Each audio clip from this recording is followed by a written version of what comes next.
My name is Thomas Grip, and I'm one of the co-founders of Frictional Games. I worked with engine code, gameplay code, design, and many other things for Amnesia. In my commentaries, I will mainly focus on the design behind the different parts of the game. I hope you'll enjoy them.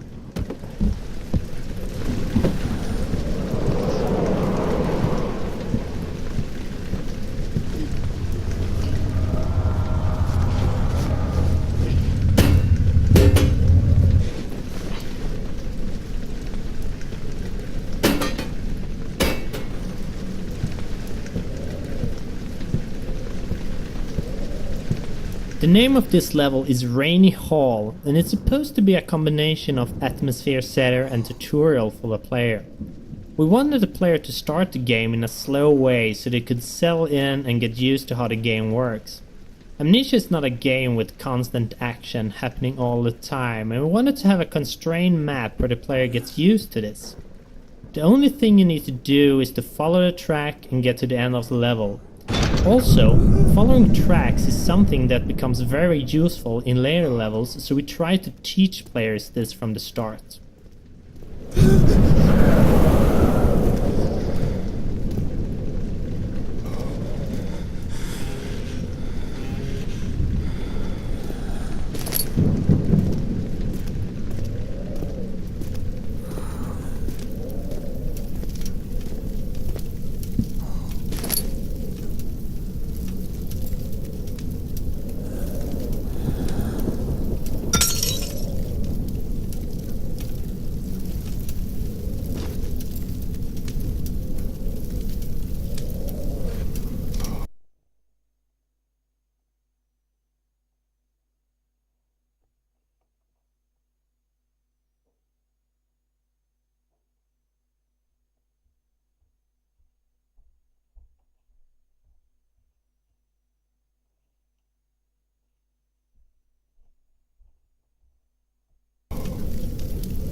This is one of the first level that we created for the game, and it was initially part of the archives level, which we will reach in a bit. Amnesia started out with a pretty different design, and when we redesigned it the maps did not fit. This caused us to split them up and scatter them out. So in the first design, after this corridor, the archives level was supposed to follow, and the room lying there now was built much later. In fact, the first designs did not have Daniel waking up with an amnesia at all. It was actually added later on. In the first story draft, Daniel still had hidden memories, but he was unaware of this at the start of the story. However, as we redesigned things, we found the waking up with amnesia thingy, although a bit cliché, much more fitting.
Hi there, my name is Luis Rodero.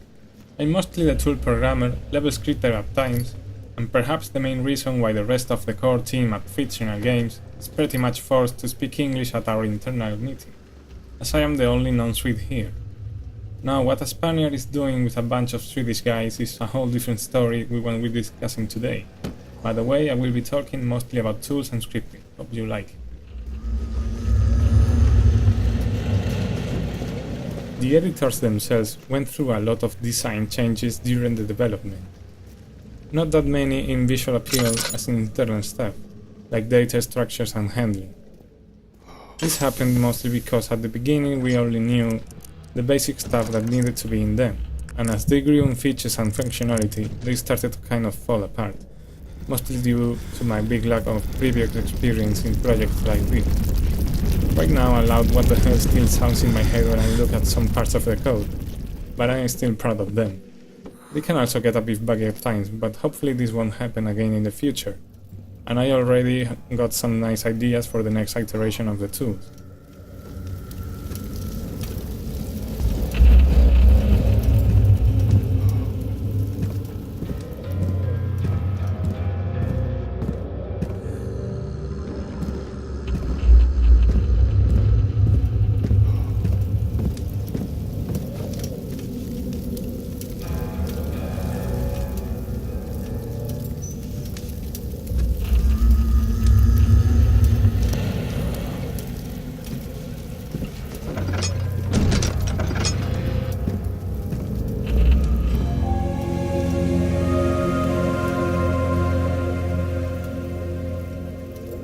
Hello everyone, my name is Mikael and I'm the writer for Amnesia, The Dark Descent.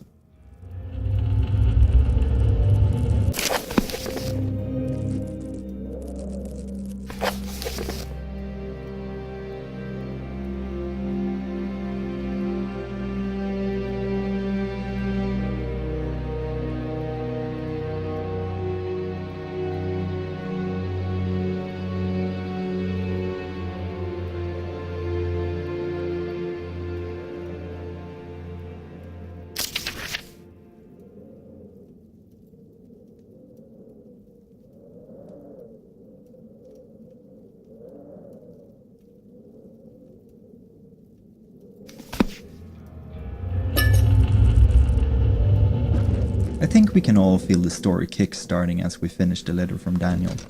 The game itself is just filled with confusion, and I think we're really doing the player a service keeping it simple in the beginning. Basically try to take your revenge on Alexander, that is the premise of the game. You don't really need to dive any deeper than that, but hoping that the player will care about the story, they have the entire game in front of them to decide if they think killing Alexander is justified or not.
Hello, my name is Mark Nikander. I'm a 3D artist and level creator at fictional games. I started out as an helper during Penumbra Overture, and I was finally hired as a full-time artist in the later part of Penumbra Black Plague.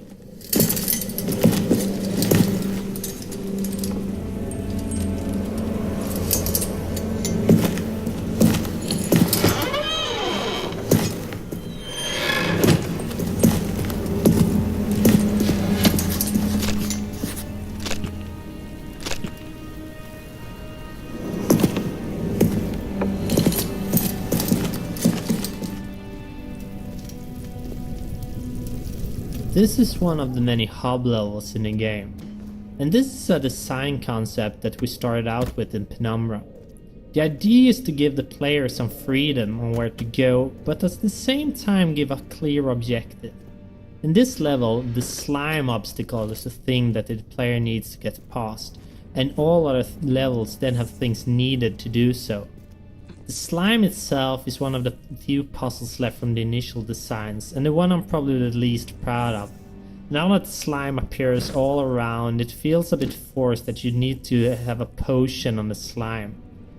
Many testers also complained that they wanted other options in getting rid of the slime, like burning it. However, creating a potion is the central theme for this hub, so we had to let it be. I don't think it's that bad, but we probably could have redesigned it if we had time.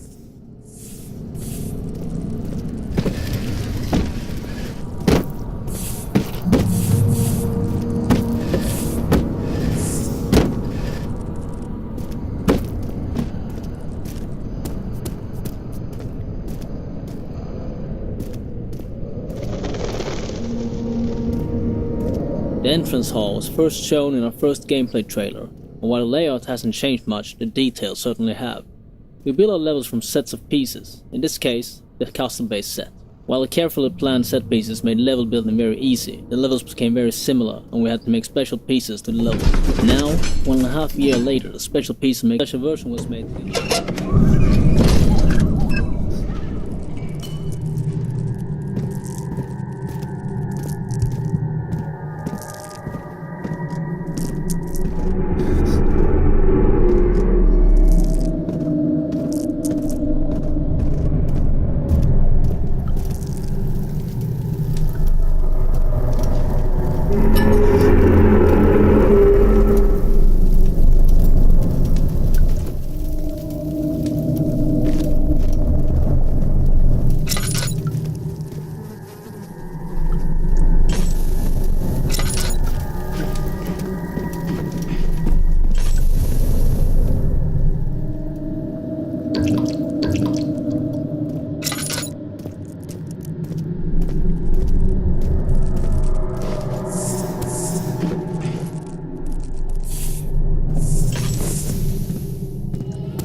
particle editor is also a fine part of the tool bundle, and it is what we use to create particle effects for maps and events.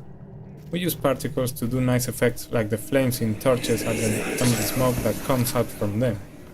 All we have to do is add one or more particle emitters, set up some parameters like starting position and speed, on all sorts of fadings in size, color or speed. It's funny how you can simulate all kinds of effects with such simple elements. I very much recommend you to try it yourself.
In early concepts, this was meant to be a sort of wine testing room and directly connected to the wine cellar. The reason for the whole wine testing thingy was that we planned on having more laboratories in later levels, so a lab here as well felt kind of strange. Then things changed and only one lab was left in the design, so we changed the name to laboratory instead. The whole wine testing facility that could make dangerous acid always felt kind of strange anyways.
finish this little overview of our tools, I must mention the material editor, available both standalone and built into the other editors. The program itself is very simple to use. You have some material types defined by the engine, and you can throw in textures to be used for diffuse, normal maps, height maps, as well as some variables to control specific parameters for a material type. When I was writing it, I could just stare while the preview model rotated around itself and the parallax mapping effect was on when testing, just for fun. Another piece of the toolset is the model editor, used to create the entities you are interacting with while playing. Basically, we take a model and set up some parameters like physical bodies, joints, and user-defined variables. We can also attach sub-entities to them, like lights, particle systems. When an entity is finally set up, it is ready to be placed in a level using the level editor. Examples of entities here are doors, lamps, most furniture, critters.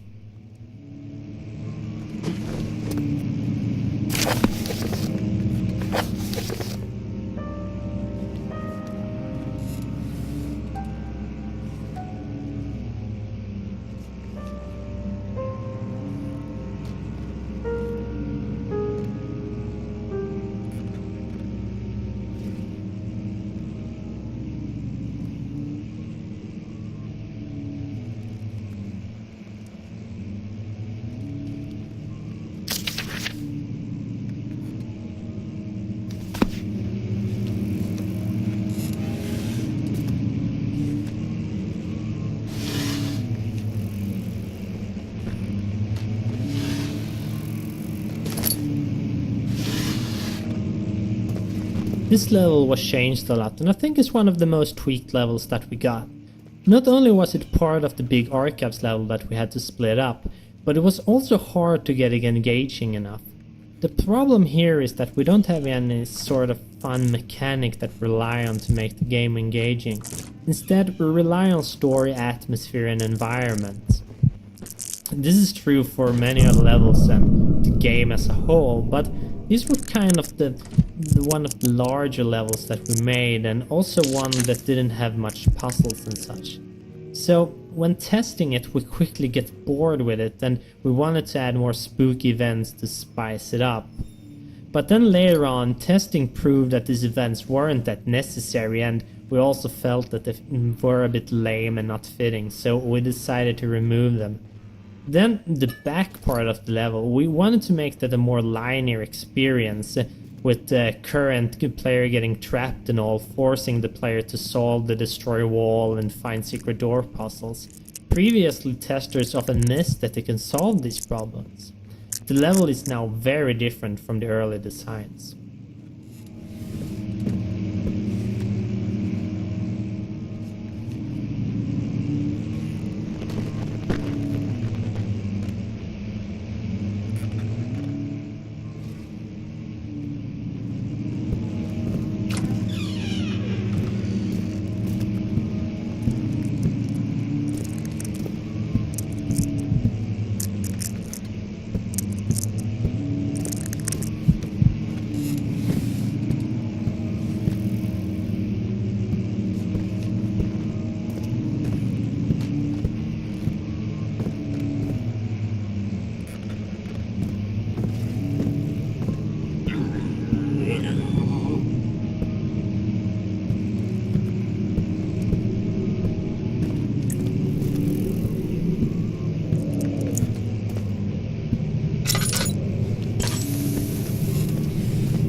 When I started writing, I had only outlined the framework for the story and the first few levels in the game design document, so I ended up finalizing a lot of material for the first levels, and then when those were done, we planned out the last 2/3 or so.